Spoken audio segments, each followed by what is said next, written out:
বলেন আরে বিএনপি কি করলো, বিএনপি কি করলো? আরে বিএনপি কি করবে? বিএনপি আজকে আওয়ামী লীগ চাচ্ছে এই দেশে একটা গৃহযুদ্ধ লাগাইতে,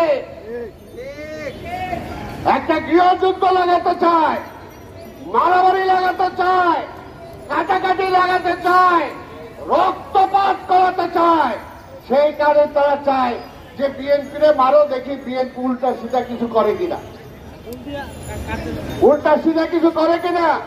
বিএনপি তো গণতান্ত্রিক দল, বিএনপিকে হাতে অস্ত্র নিয়ে নামবো এই পুলিশের লগে যুদ্ধ করার লেগে? বিএনপিকে আইন অমান্য করে ওই কোর্টে যারা আছেন তাদের বিরুদ্ধে কি আমরা যুদ্ধ করব? আমরা বারবার বলেছি, আজকে মিথ্যা মামলা, গায়েবী মামলা, সাজানো মামলা দিয়ে আমাদের নেতা কর্মীদেরকে গ্রেফতার করা হচ্ছে। এই মিথ্যা মামলায় আমরা জামিন দেওয়ার জন্য কোর্টে যাচ্ছি। এই মিথ্যা মামলায় সাজা দিয়ে দেওয়ার পরও আমাদের নেতা কর্মীরা হাসতে হাসতে আজকে জেলখানায় যাচ্ছে। আপনাদের একটাই বলতে চাই, ওই যে বলেন বিএনপি শেষ হয়ে যাচ্ছে, বিএনপি ছোট হয়ে যাচ্ছে, বিএনপিরে পাওয়া যাচ্ছে না। আরে যে দলের নেতা কর্মীরা বুক পেতে দেয় গুলির সামনে, যে দলের নেতা আস্তে আস্তে চলে যায়, সেই দলকে কখনো শেষ করা যাবে না, শেষ করা যায় না। ইতিহাসটা বলে না, ইতিহাসটা বলে না। কিন্তু আপনারা চাচ্ছেন, আমরা তো বলেছি পুলিশ আমাদের শত্রু না, কিন্তু পুলিশের মুখামুখি আমাদের দাঁড়া করায় দেয়। পুলিশকে বলেন গুলি করো, মারো ওদেরকে। আমরা এর আগেও বলেছি অন্যায় অবৈধ আদেশ আপনারা মানেন না, কিন্তু ওনারা চাকরি বজায় রাখার জন্য সেটা করে, চাকরি বজায় রাখার জন্য সেটা করে। কিসের মামলা? পুলিশ বাদী, পুলিশের সাক্ষী দিয়ে দেয় সাজা, কোন সাক্ষীর কিছু নাই।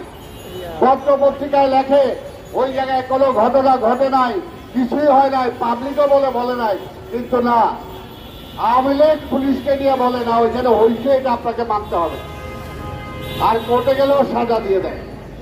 এটা একটা বর্বরতায় রূপান্তরিত হয়েছে। দেশে কোনো গণতন্ত্র নাই, দেশে কোনো আইনের শাসন নাই, দেশে কোনো জবাবদিহিতা নাই। এই জন্য আজকের এই অবস্থা। তারপরেও বিএনপি লড়াই করে যাচ্ছে। আপনারা চেষ্টা করছেন, বেগম খালেদা জিয়াকে পারেন নাই, বেগম খালেদা জিয়ারে বন্দী করছেন, এখনো তাকে ছাড়ছেন না, তার চিকিৎসার সুযোগ দিচ্ছেন না।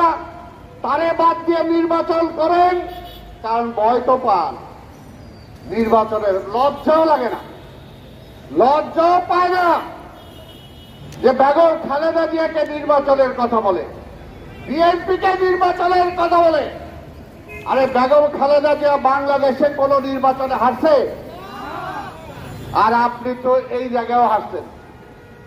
এই যে যেখানে যারা বক্তৃতা দিতেছি আমরা, সেখানেও হারছেন।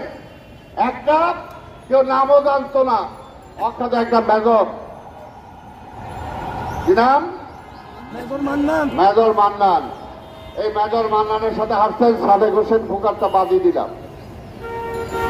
তারপরে নির্বাচনের কথা বলে বিএনপি নির্বাচনে ভয় পায় না। আমরা বারবার বলতেছি, আপনি 2006 সাল থেকে গণতন্ত্রকে ধ্বংস করার প্রক্রিয়ার জন্য এই রাজপথে মুক্ত আন্দোলনের সামনে লগি বৈঠা দিয়ে মানুষকে হত্যা করে, সেই হত্যা করে সেই লাশের উপরে দাঁড়িয়ে আপনার নেতা কর্মীরা লাফিয়েছে। এবং সেটা দেখানোতেই আর্মিরা আসছে, আর্মিরা আপনার সাথে সেই সময় কেয়ারটেকার গভর্নমেন্ট করছে। তারপরে তো গণতন্ত্র খায় ফেলাইছে। বড় বড় কথা বলেন, গণতন্ত্রের কথা বলেন, কিভাবে ক্ষমতা আইছেন? জনগণের ভোটে আসেন নাই, একবারও আসেন নাই।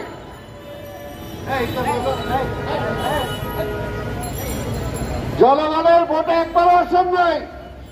আর বিএনপি করে আমরা তো চ্যালেঞ্জ দিলাম পারলে যদি সাহস থেকে আসেন না, আপনি যারাই বলেন নিরপেক্ষ একটা সরকার আসুক, গদি থেকে নাইমা আসেন, আমাদের মতো পাবলিকের জায়গায় বসেন, তারপরে নির্বাচন হোক, দেখা যাক এই রিক্সাওয়ালারা আপনাদেরকে একটাও ভোট দেয় কিনা। বাবা দিবেন আপনারা? কেউ দিবে না, কেউ দিবে না। পেটে ভাত নাই, একটা রুটি কিনে খাইতে পারে না।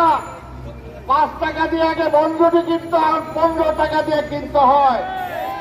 আর মন্ত্রীরা বলে, শেখ হাসিনা বলে না, দেশের মানুষ খুব আরামে আছে, খুব শান্তিতে আছে। বলো মানুষ শান্তিতে